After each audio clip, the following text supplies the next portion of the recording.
When a homeless man approached Barron Trump and asked for just $1, no one expected what would happen next.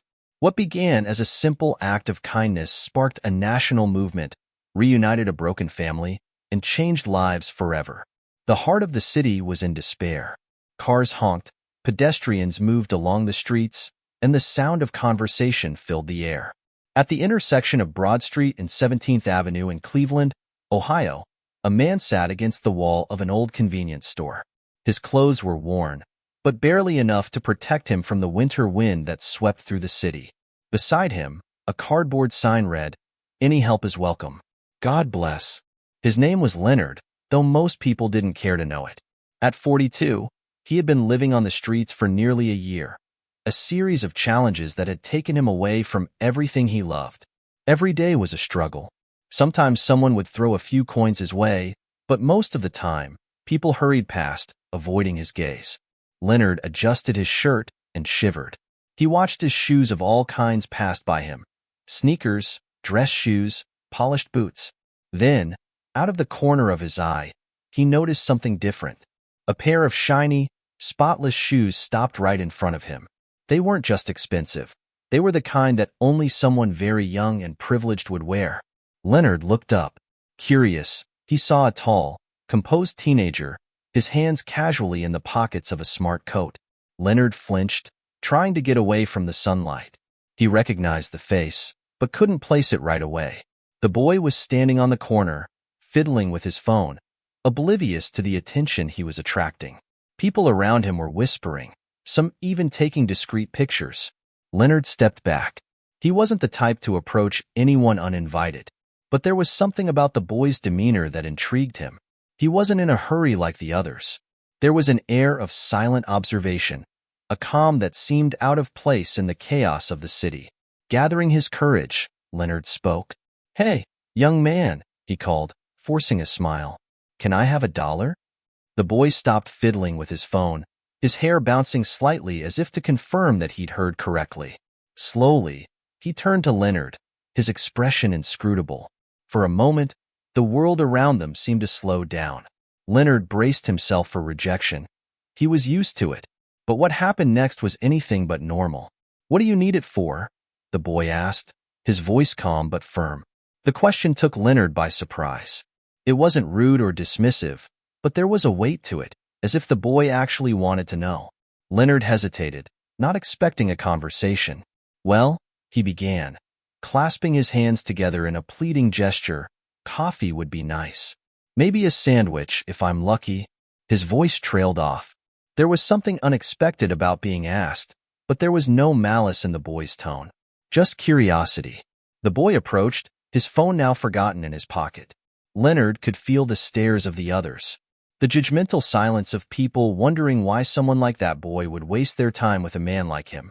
Leonard wanted to step away, avoid the awkwardness, but the boy's face kept him there. "What's your name?" the boy asked. "Leonard," he answered, his voice barely above a whisper. The boy nodded slightly. "I'm Barron," he said simply. There was no arrogance, no sense of importance in his introduction, just an unexpected sincerity. The noise of the city returned, but something about this interaction was different. The air between them felt charged, as if this brief moment was leading to something much bigger.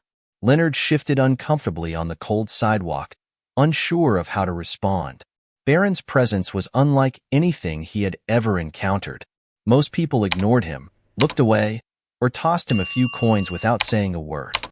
But here this young man was, not just stopping, but actually talking to him, as if they were equals. Barron bent down to Leonard's eye level. The move surprised Leonard. No one had ever done that before. "How long have you been here?" Barron asked, his tone calm but direct. Leonard hesitated. Sharing his story wasn't something he usually did. People didn't care why, only the spectacle of his misery. But there was something disarming about Barron's manner. "Almost a year now," Leonard admitted. "I lost my job after the factory closed. Then my health took a turn for the worse, and I couldn't pay the rent anymore. It's been a struggle ever since." He paused, feeling a lump in his throat. Barron listened intently, his eyes deepening, not with judgment, but with focus. It was a look Leonard wasn't used to seeing, a mix of curiosity and concern, as if the teenager were putting together a puzzle in his mind. Leonard noticed the quiet tension growing among the onlookers around him. People were watching, whispering. Some even stopped. His curiosity was piqued by the unusual sight of young Barron Trump crouched next to a homeless man. "What about family?" Barron asked. Leonard's heart sank, and he shook his head. "I don't have much of that. My friends have been gone for years. My brother, well, we haven't spoken in years." He smiled bitterly. "There's not much to lose when you've already lost everything." Barron was silent for a moment, as if considering Leonard's words carefully. Then, without breaking eye contact, he reached into his pocket. Leonard's pulse quickened. He had asked for $1, just one, but Barron's movement suggested otherwise. When his hand reappeared, he was holding not a single bill, but $100 bill. The shock made Leonard blink in disbelief. For a moment, he couldn't move. It wasn't just the amount, but the gesture itself. "Are you serious?" Leonard finally managed to ask, his voice cracking. "Why would you do that?" Barron stood up slowly. "Because I can," he replied, the simplicity of his answer leaving Leonard speechless. But before he could respond, Barron stepped even closer. "But listen," he added, his voice softening. "This isn't just about the money. I want you to promise me something." "What?" Leonard asked, holding the note as if it might disappear. Barron's expression changed, becoming more serious. "If I help you today, you have to help yourself tomorrow. Deal?" Leonard felt a lump in his throat. The words hit him harder than he expected. For the first time in a long time, someone wasn't just handing him a lifeline. They were challenging him to climb out of the hole he'd fallen into. "Good," Barron said. Standing up, he looked around the gathered crowd, his calm demeanor a stark contrast to the attention he was receiving. Leonard felt his face heat up as he noticed people recording the interaction on their phones. He didn't know how to feel: gratitude, embarrassment, or both. Barron reached into his pocket again, pulling out a pen and a small notepad. Writing something quickly, he handed the piece of paper to Leonard. "Go to this address tomorrow morning. They'll help you. Tell them Barron sent you." Leonard unfolded the note, his hands shaking slightly. It was the address of a local rescue and resource center, a place he'd heard of but had always been too proud or embarrassed to visit. "I'll make sure they're waiting for you," Barron added, his voice steady. The air around them seemed to change as Leonard put away the paper and the money. It wasn't just kindness, it was hope, a fragile light, shining in a world that had been dark for too long. And somehow, Leonard knew this was just the beginning. Leonard sat there, staring at the $100 bill and the note in his hands as if they were alien objects. His mind raced, caught between distrust and cautious hope. Barron didn't leave right away. Instead, he stood there, staring at Leonard with an intensity that seemed almost nervous. It was clear he wasn't just offering a handout. He was waiting for something, maybe an acknowledgement or a commitment. Leonard swallowed, his voice hoarse. "Why? Why do you care? You don't even know me." Barron tilted his head slightly, his lips forming a soft smile. "Because everyone has a story, Leonard. Yours hasn't been told yet." He paused, looking out at the crowd that was beginning to gather. "And honestly, if I'm in a position to do something good, why wouldn't I?" Leonard was taken aback. He'd heard plenty of empty words over the years, but Barron's tone carried a weight that seemed genuine. Still, the skepticism lingered. "You don't know me," Leonard said, his voice firmer now. "I've been around long enough to know that people don't help without expecting something in return." Barron shook his head again, softening his gaze toward Leonard. "I don't expect anything, but I believe that small actions can lead to something bigger." He gestured to the note in Leonard's hand. "That place? They have resources, job programs, counseling, anything you could possibly need. All I'm asking is that you show up." Leonard cringed, feeling a lump in his throat. He looked at the note again, the elegant handwriting. He wanted to believe it was real, but years of disappointment had made him wary. What if I don't make it? What if I fail? Barron smiled, shaking his head. "Everyone fails, Leonard, but giving up? That's the only way to truly lose." His words were simple, but they came with a force Leonard wasn't prepared to face. For a moment, the noise of the city seemed to fade, and all he could hear was the quiet conviction in the teenager's voice. The crowd around them had grown larger, and phones were now openly pointed in their direction. Someone muttered, "Is that Barron Trump?" Leonard glanced nervously at the growing attention. He wasn't used to being the center of attention, and the weight of so many eyes on him felt suffocating. Barron seemed unconcerned. If anything, he seemed to thrive under the pressure, his calm demeanor a clear contrast to Leonard's anxiety.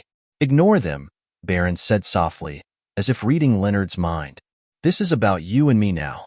No one else matters." Leonard felt a strange sense of relief wash over him. For the first time in a long time, he didn't feel invisible. Someone saw him, really saw him, and cared enough to listen. "Okay," Leonard said finally, his voice calm. "I'll go. I'll show up." Barron's expression softened, a genuine smile forming. "That's all I wanted to hear." He stood, stepping away and looking out at the crowd. "And Leonard," he added, his voice louder now, as if he were speaking for everyone to hear, "you have more strength in you than you realize. Don't forget that." Leonard cringed, troubled by a mixture of gratitude and embarrassment. He wanted to say something, anything, but the words wouldn't come. Instead, he just nodded, clutching the note tightly in his hand like a lifeline. As Barron left, the crowd parted for him, their whispers growing louder. Leonard watched him disappear into the city, his figure blending into the crowd of people. For the first time in years, Leonard felt a glimmer of something he thought he had lost: hope. And when he looked at the note again, he realized that this was the first step toward getting his life back. The next morning, Leonard was sitting outside the address Barron had given him. It was a modest wooden building on a quieter side of Cleveland. Its entrance was marked by a simple sign, Hope Learning Center. A steady stream of people came and went, some carrying shopping bags, others looking as uncertain as Leonard felt. He clutched the note in his hand, his fingers tracing the edges, as if to remind him that this wasn't a dream. The $100 bill was still dry in his pocket. Part of him wanted to keep it, to keep the generosity as proof that yesterday had really happened. But another part, the part of him that Barron's words had touched, said it wasn't just about the money. It was about the chance to start over. Taking a deep breath, Leonard stepped inside. The warmth of the building enveloped him immediately, a stark contrast to the biting cold outside. The receptionist, a middle-aged woman with kind eyes and a welcoming smile, looked up from her desk. "How can I help you today?" she asked. Leonard hesitated before pulling out the note and sliding it across the table. "Oh, Barron sent me. Said I should come here." Her eyes fell on the paper, and a smile of recognition spread across her face. "Ah, you must be Leonard. We've been waiting for you." She stopped and moved for him to follow. "Come on, let's get started." The next few hours passed in a blur. Leonard met with a social worker who listened to his story without judgment, devising a plan to get him back on his feet. They got him into a temporary bed at their shelter, arranged for medical support to address his health issues, and even connected him with a job training program. It was overwhelming, but for the first time in years, Leonard felt like the pieces of his life were being picked up and carefully reconstructed. Later that night, as he sat on the edge of his hostel bed, Leonard replayed the events of the past 24 hours in his mind. The kindness of a stranger, the offer of help, the simple act of being seen. Everything seemed surreal. He thought about Barron's words, about the promise he had made to help himself.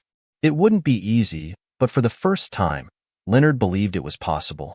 Meanwhile, outside the hostel, Barron's gesture had begun to resonate far beyond what any of them could have imagined.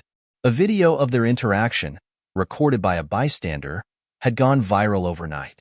It spread across social media like wildfire, with news stories applauding the young Trump's unexpected act as an example of generosity. The video showed Barron crouching down next to Leonard, handing him the money, and speaking words of encouragement that resonated with millions. Some called it a publicity stunt, while others argued that it was a rare display of genuine compassion from someone in a position of privilege. Regardless of the debates, one thing was clear. The video had captured something rare and powerful. People from all walks of life began to flock to the Hope Resource Center, offering donations and support inspired by Barron's actions. Leonard had no idea that his story was now at the center of a national conversation. He was too busy focusing on the next steps, attending his first counseling session, filling out job applications, and learning to believe in himself again. As Leonard rested that night, the weight of the past year felt a little lighter. Somewhere out there, the young man who had stopped to help him was making waves. But Leonard's focus was simple: take one day at a time and honor the promise he had made. By the end of the week, Leonard had begun to notice subtle changes, both within himself and in the world around him. At the center, the staff treated him with a kindness he had not felt in years. They offered not only practical support but also encouragement, reminding him that his story was not over. Word of his journey had spread quietly within the center's community. Others who had been struggling in silence reached out to him, inspired by his willingness to take the first step. "If you can do it, maybe I can too," one man said, patting Leonard on the shoulder. The gesture, simple as it was, filled Leonard with an unfamiliar sense of pride. Outside the center, however, Leonard's story was no longer silent. The video of his interaction with Barron Trump exploded all over social media, racking up millions of views in just a few days. The news latched onto the story, dissecting every detail. Commentators debated whether Barron's actions were genuine or performative, while viewers across the country shared their thoughts online. "Privilege with a purpose," one tweet wrote. "That's how you use it for good." Another user posted, "It's sad that an act of kindness like this is so rare. It makes us think." Leonard learned of the attention when a staff member at the center showed him the video. Looking at himself on the screen, Leonard felt an odd mix of emotions: embarrassment, gratitude, and something he couldn't quite name. He recognized the man in the video, the dark eyes, the defeated posture. It was a reminder of how far he had fallen, and perhaps how far he could climb. Meanwhile, Barron remained silent about the growing buzz. He declined interviews, avoided public statements, and ignored the online noise. For him, this wasn't about noise and pleasure. It was about Leonard.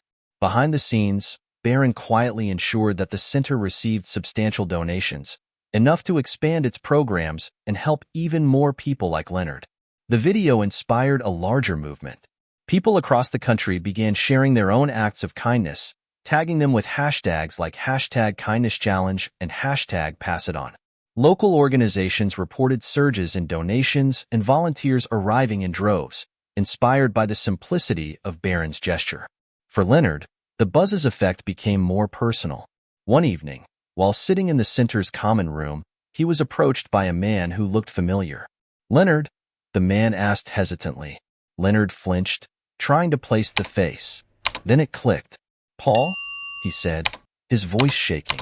It was his younger brother, the one he hadn't spoken to in more than a decade. The two men looked at each other, the weight of lost years hanging between them. "I saw the video," Paul admitted, sitting down next to him. I didn't know things had gotten this bad for you. I should have come sooner." Leonard shook his head, fighting back tears. "It's not your fault. I didn't make it easy for anyone to find me." Paul placed a hand on Leonard's shoulder. "Well, I'm here now, and I'm not going anywhere." The reunion was bittersweet, a reminder of what had been lost, but also of what could still be rebuilt. For Leonard, it was another step toward healing. Not just your circumstances, but your relationships and your sense of self. As the weeks passed, Leonard began to see his story less as a tragedy and more as a testament to resilience. And although he still had a long way to go, he carried with him a renewed sense of purpose, touched by the kindness of a stranger who had given him more than money, had given him hope.